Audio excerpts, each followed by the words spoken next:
Conversas sobre Melanie Klein.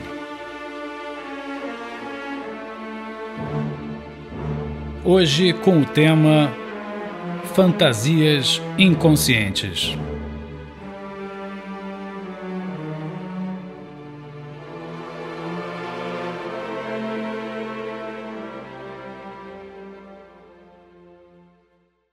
Seria interessante observar que cada psicanalista, sobretudo cada teórico da psicanálise, é capaz de dar sentido a uma série de conceitos de uma maneira muito peculiar. Mesmo que psicanalistas trabalhem em torno de um conceito específico, por exemplo, o inconsciente, eles ainda assim estarão falando de ambientes diferentes, aspectos distintos, concepções diferenciadas. O próprio Freud previu ao menos 3 níveis de discussão para qualquer fato psíquico, para qualquer evento psíquico. Chamou de metapsicologia a reunião dessas 3 configurações de leitura sobre o psíquico. Sabemos que em Freud há o plano descritivo, o plano dinâmico e o plano econômico, para tentar dar conta dos processos que estão em jogo dentro do funcionamento do aparelho psíquico. Portanto, Melanie Klein, como uma autora em psicanálise, como uma pensadora dentro da tradição da psicanálise, ela também tem, vamos dizer assim, o seu campo de conceitos com todo um trato muito particular. Se não fosse assim, ela não se destacaria como uma grande teórica, como uma grande pensadora da psicanálise e dos conceitos psicanalíticos.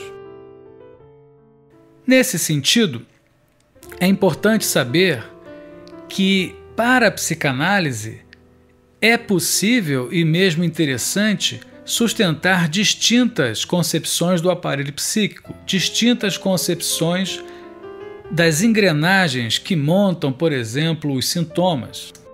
É como se a gente estivesse olhando através de um caleidoscópio para um objeto que se fragmenta a cada instante, na sua própria forma de estar.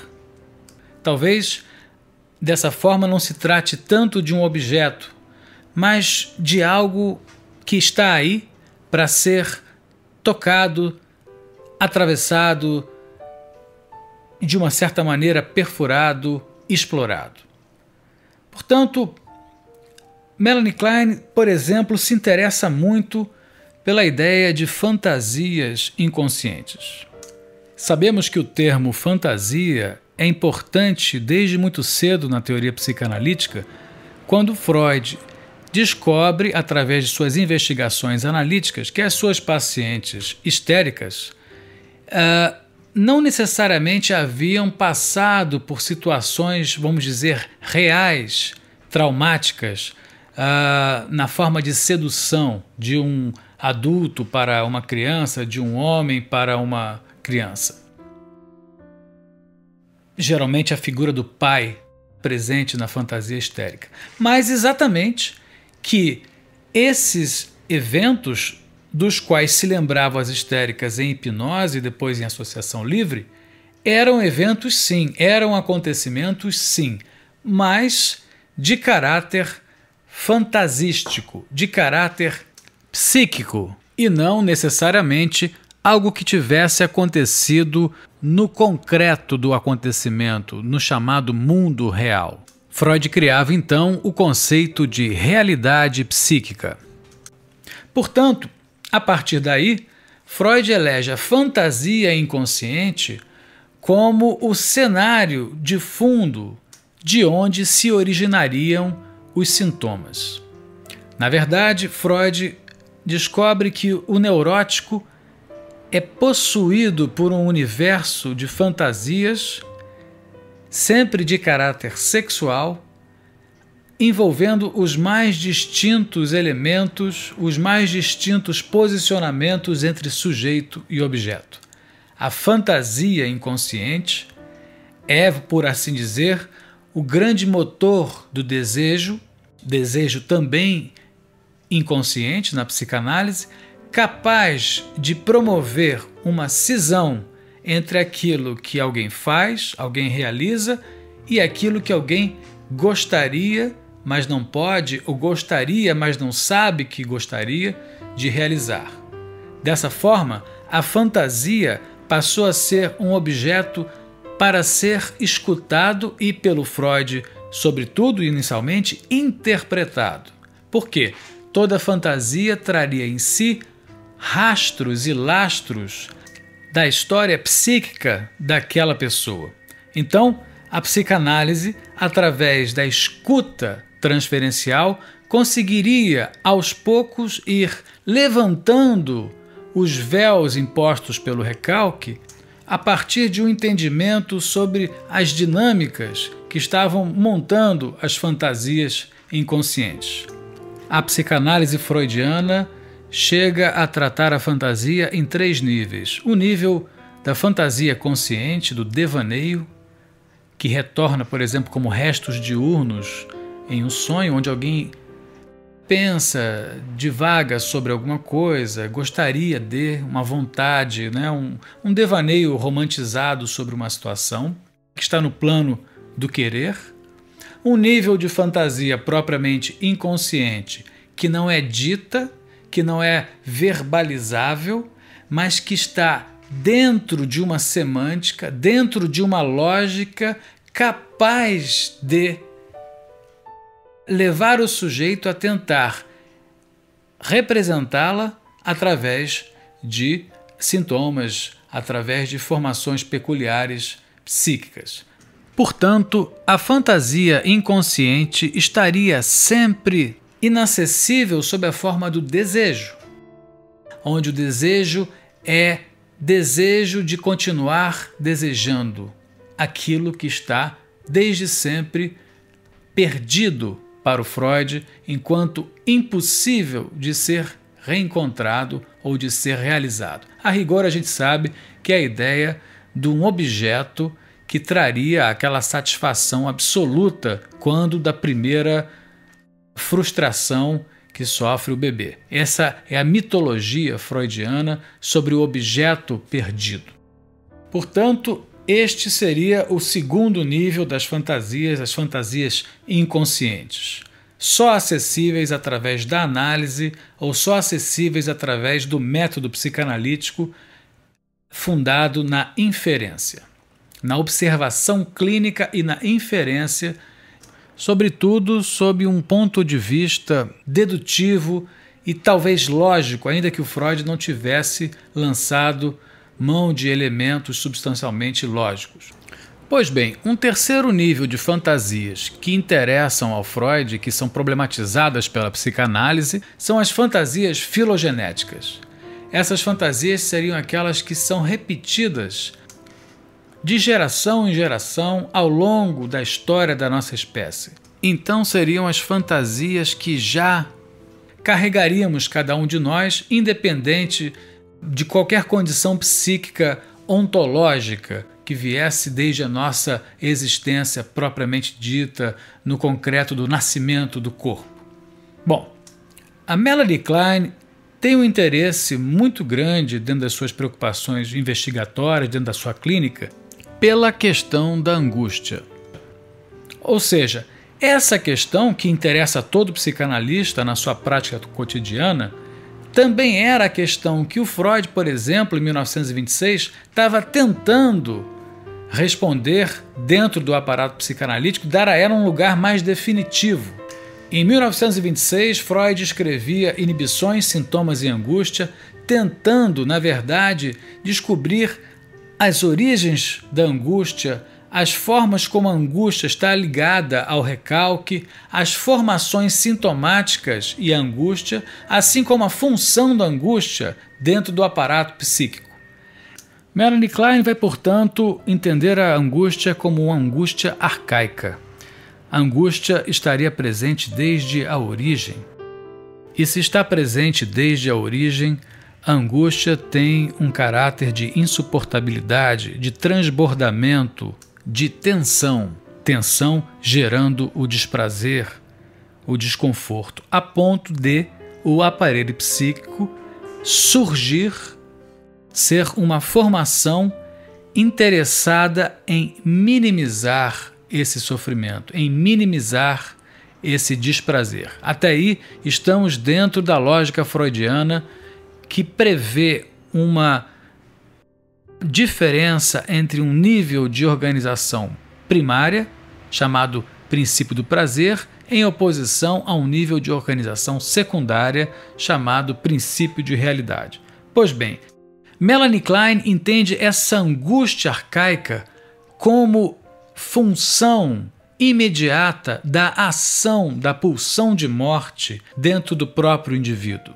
Melanie Klein entende que essa força da pulsão de morte é uma força violenta, é uma força acossadora, são impulsos muito violentos, que levam então a uma tentativa de defesa através da expulsão desses impulsos na direção de um objeto possível. Pois bem, é através então do mecanismo de projeção do que há de desagradável, do que há de penoso, que se faz uma tentativa de domínio da ansiedade. Porque, em seguida, diz Klein, essa violência que era interna se materializará, ainda que psiquicamente, na concepção de um objeto externo capaz de ser o alvo agora da pulsão de morte. Ou seja, a pulsão de morte se tornou pulsão de vida pela via da agressividade. Essa é a ideia de Klein. Então, a partir daí, os impulsos sádicos serão exteriorizados através da projeção e cindirão o objeto em uma parte que merece ser atacada, que é uma parte ruim, é o objeto que frustra, é o objeto que merece ser exterminado, e uma parte boa, que é a parte a ser preservada, que é a parte com a qual se faz um bom vínculo.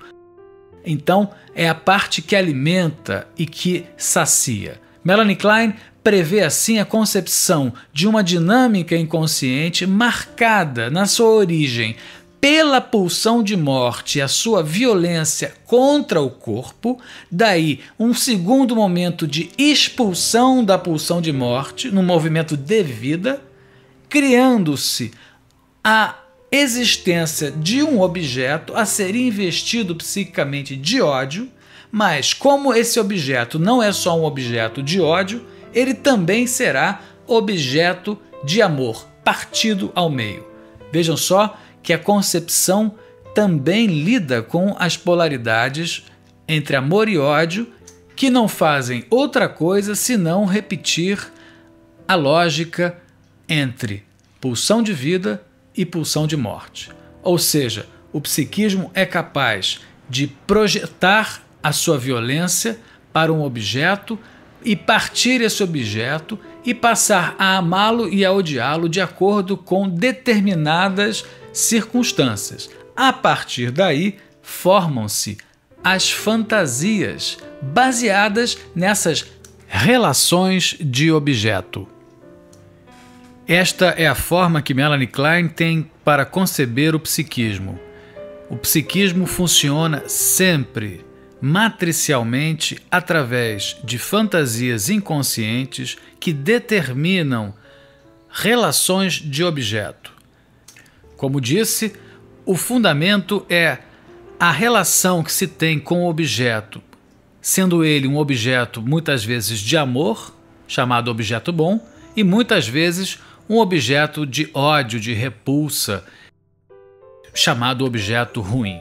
O seio é o objeto mítico, é essa tentativa de dar nome a esse primeiro elemento que inaugura as relações de objeto.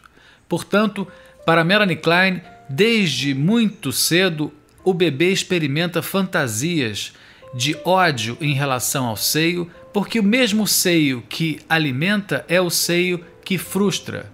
O mesmo seio que sacia é o seio que priva, que tira as condições aquela espécie de nirvana, daquela espécie de terra prometida onde nada faltaria. Não é assim a experiência humana. Diz Freud, diz Klein e dizem outros psicanalistas. A experiência humana é uma experiência longe da satisfação plena. É uma experiência onde se quer o tempo todo restituir uma espécie de homeostase onde o psiquismo pudesse ficar livre da angústia. Mas Klein, por exemplo, diz: não há como se livrar da angústia. Pelo menos não há como se desfazer da angústia na sua totalidade, porque o que nos anima enquanto humanos é exatamente a invasão e a expulsão da angústia, que não é outra coisa senão uma espécie de efração do diálogo entre vida e morte. Ou seja, é preciso saber que a experiência humana acontece na tensão entre vida e morte, ou entre morte e vida, sendo que, de uma certa maneira, a vitória se dá pela vida, na medida em que a vida consegue se sobrepor à própria morte. O tempo em que alguém vive é um tempo vitorioso, é um tempo de afirmação, de luta e de reafirmação da existência. Ok, mas essa existência, a psicanálise o dirá através de Freud, através de Klein, através de outros psicanalistas, é uma existência atravessada pelos sintomas. Sobretudo, Melanie Klein dirá, atravessada e movida pelas fantasias inconscientes. Portanto, por exemplo, o que Freud chamou de pulsão epistemológica ou epistemofílica, ou seja, aquela pulsão que faz com que alguém queira conhecer, queira ir adiante, queira buscar, que se materializa através das clássicas perguntas, por exemplo, de onde eu vim, onde estou, para onde vou, ou então quem sou eu, quem me concebeu, qual o sentido da minha vida, essas questões que estão na base de todo o conhecimento, de toda a formulação para conhecimento humano, são questões que podem ser remetidas a uma origem, a um princípio de indagação sobre si e que certamente tem origem no embate entre mãe e bebê, entre mãe e filho. Vamos recorrer agora ao próprio texto de Melanie Klein.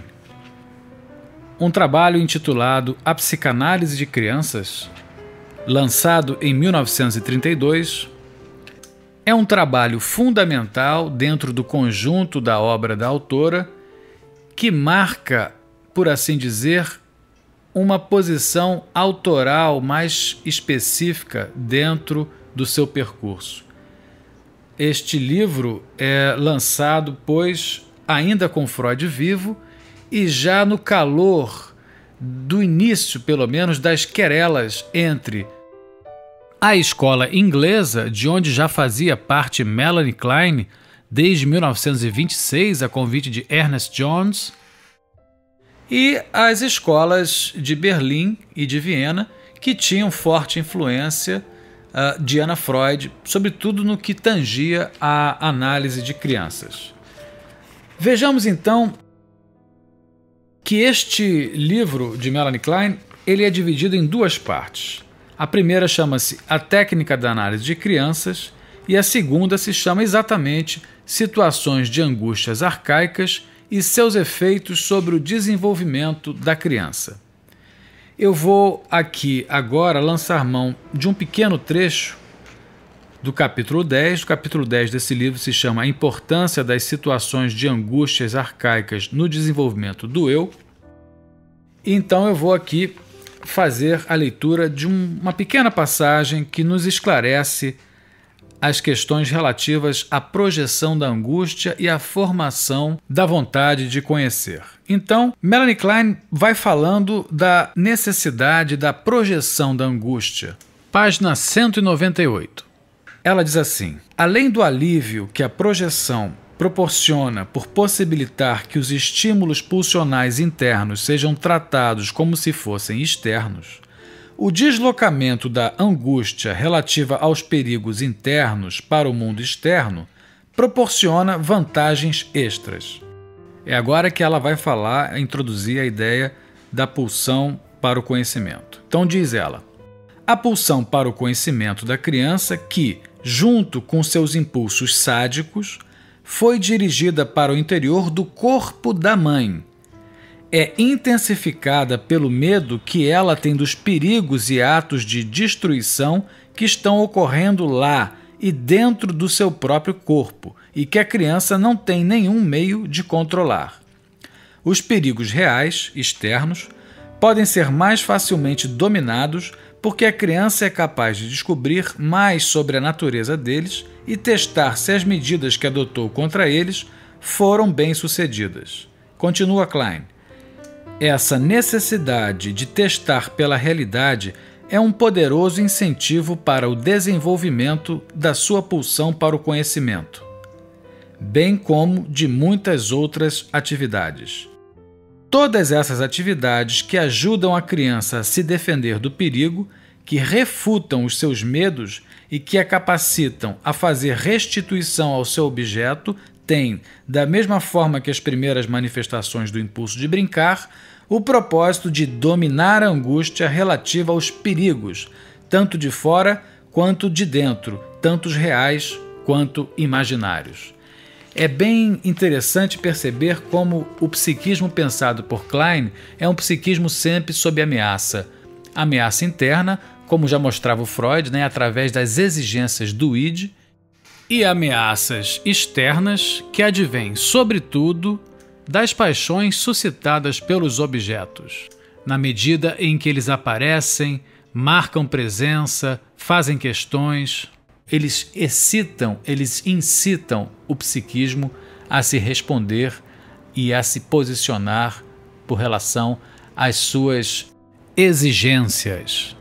Na verdade, o universo psíquico que Klein pensa e imagina, que descobre através de suas inferências, é um universo de fantasias inconscientes que, a rigor, acabam sendo formulações muito pouco familiares ao senso comum.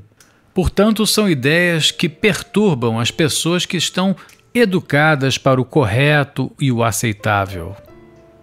Ou seja, que mãe vai conseguir facilmente admitir, sem uma análise, que o bebê pode lhe odiar, pode querer lhe destruir, tem motivos para se sentir mal amado, mal querido, ainda que esta mãe, na sua intenção, não manifeste clareza sobre estes pensamentos do bebê. Ou seja, o que a psicanálise faz, e Klein dá essa contribuição, é alargar a compreensão do que é uma relação amorosa, uma relação afetiva.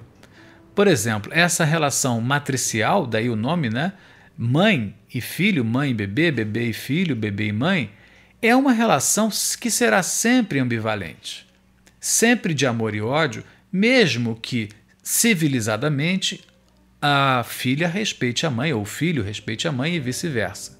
O que importa pensar é que a mãe não necessariamente é um elemento agregador, ao contrário, ela é um elemento também desagregador. A mãe, por mais acalentadora que seja, também é uma mãe capaz de frustrar, também é uma mãe capaz de perturbar. Então, o psiquismo, as fantasias inconscientes nesse âmbito das relações de objeto vão ser da maior riqueza. Fantasias que talvez nunca chegarão à consciência, que serão recalcadas, que serão denegadas, que serão reprimidas, que serão simplesmente deixadas de lado, desinvestidas, que dizem respeito a ataques, a vontades de destruição da mãe, a vontades de apreensão, introjeção, incorporação, dominação do pai, de partes do corpo do pai e da mãe. Melanie Klein postula que o bebê, aos 6 meses de idade, quer chupar o pênis do pai, quer deglutir o pênis do pai, quer saciar-se comendo partes do corpo do pai. Ora, eu sei que isso ainda hoje, para qualquer senso comum, é difícil de ouvir. Soa monstruoso, soa pictórico, soa talvez onírico, mas um onírico pesado, pesadelo. E é isso. A psicanálise lida com esses meandros, ela lida com essas angulações que não são passíveis de serem aceitas facilmente. A Melanie Klein percebia aquelas criancinhas de 2, 3, 4 anos de idade sofriam horrores, tinham crises de angústias insuportáveis, tinham dificuldades de adaptação na escola, na família, chegando a apresentar comportamentos bizarros, talvez inaceitáveis para pai e mãe, por exemplo. Então vejam bem que, de uma certa maneira, essa criança que é levada pelos mecanismos do recalque a equalizar e, portanto, a minimizar essas fantasias inconscientes, ela cresce, mas, diz o Freud, o inconsciente, por ser atemporal, ele mantém a vivacidade das engrenagens que um dia fundaram as origens psíquicas de alguém. Isso quer dizer que as fantasias inconscientes que marcam as primeiras formas de alguém se colocar no mundo, que, segundo a Melanie Klein, estabelecem as relações de objeto, essas fantasias retornam sob várias formas, sob vários aspectos. Retornam, sobretudo, na forma que alguém tem de se olhar e de se colocar diante do outro. Então veja, a experiência da Melanie Klein na análise, por exemplo, com adultos, também é resgatar a criança recalcada, a criança que foi obrigada a esquecer ou a não conhecer suas fantasias inconscientes. E à medida em que a transferência opera, à medida em que ela escuta o cliente, o seu paciente, ela é capaz de derivar dessas falas elementos que reenviam a essas dinâmicas matriciais das relações de objeto. Então, é interessante perceber que o pensamento de Melanie Klein, ele estabelece sempre a importância de se marcar as diferenças entre interno e externo, entre aquilo que é introjetado e aquilo que é projetado, aquilo que é amado e aquilo que é odiado, aquilo que faz bem ou aquilo que faz mal, aquilo que acalenta e aquilo que agride. É nessa timbragem que ela vai constituir a sua escuta transferencial. E, particularmente, a transferência será, assim como Freud pensava, uma espécie de atualização das fantasias inconscientes. Um analista kleiniano, ele geralmente interpreta a transferência no aqui e agora do acontecimento, ou seja, ele se vale, ele analista, enquanto objeto de introjeção e projeção daquele paciente. Vejam como é rico o pensamento de Klein dentro da psicanálise, e não é preciso ser kleiniano para valorizar uma pesquisa, uma obra tão rica e tão criativa quanto a de Melanie Klein. Eu espero que tenham apreciado e até um próximo momento. Você escutou Conversas sobre Melanie Klein. Eu sou Carlos Mário Alvarez, psicanalista.